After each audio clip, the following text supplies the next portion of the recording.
1학년 2학기 뿌나벨 문제풀이 영상 시작하도록 하겠습니다. 오늘은 쌓기나무 문제인데요. 다음은 한 모서리의 길이가 2cm인 정륜면체라고 했죠. 정륜면체. 정륜면체니까 한 변의 길이가 2cm이기 때문에 정륜면체 하나의 부피가 이제 2 곱하기 2 곱하기 2로 구성되기 때문에 요 2의 세제곱이잖아요. 8이라는 걸 알 수 있죠. 요거를 알고 이제 문제를 풀어주시면 되겠습니다. 나무 토막을 쌓아 만든 입체 도형을 위, 앞, 옆에서 본 모양인데요. 쌓은 나무 토막이 가장 많을 때와 가장 적을 때의 입체 도형의 부피 차를 구하라고 했어요. 개수를 이제 잘 구해주시면 되는데요. 가장 많을 때와 가장 적을 때로 나눠서 문제를 좀 풀어보도록 하겠습니다. 첫 번째, 가장 많을 때를 구해볼 건데요. 일단 총 6공간이 필요하고요.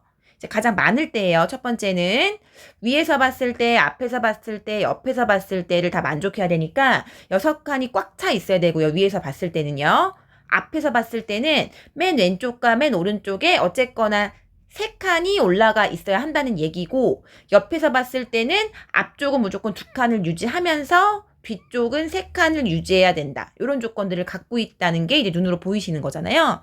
가장 많을 때를 확인해 보면 일단 다 채워져 있어야 되니까 한 칸씩은 무조건 채워져 있어야 되는 상태고, 앞에서 봤을 때는 왼쪽과 오른쪽이 3칸을 만족하면서 옆에서 봤을 때는 앞쪽이 2칸만을 만족해야 되니까 일단 앞쪽은 2칸을 모두 채워주시는 게 가장 많을 때가 되겠고요.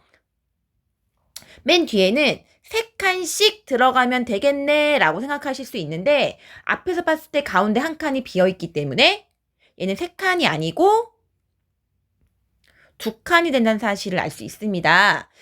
이 모양이 가장 많을 때예요.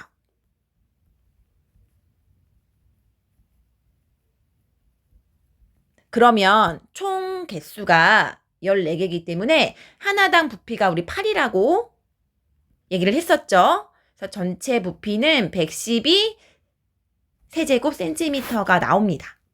자, 그 다음에 적을 때를 구해볼 건데요. 적을 때도 6칸을 이제 그려주시고 시작을 해주시면 되는데, 어쨌거나 적을 때는 앞쪽이 2칸을 만족해야 되지만 셋 다 2개일 필요는 없잖아요. 적을 때니까 3개 중에 하나만 2개이면 되는데, 앞에서 봤을 때 무조건 가운데는 2칸을 만족해야 되기 때문에 1, 2, 1의 순서로 적어주시면 되고요. 맨 뒤쪽은 3칸을 만족해야 되지만 앞에서 봤을 때와 옆에서 봤을 때는 어쨌거나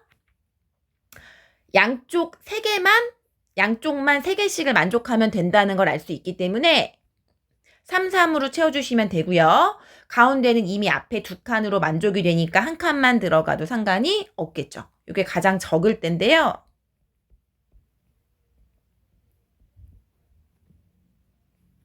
총 개수를 세주시면 11개가 나옵니다. 그러므로 한 개당 부피가 8세제곱 센티미터였기 때문에 88 세제곱 센티미터가 나오겠네요. 원하시는 정답은 부피의 차를 구하라고 했으니까 112-88 정답은 24세제곱 센티미터가 나오게 됩니다.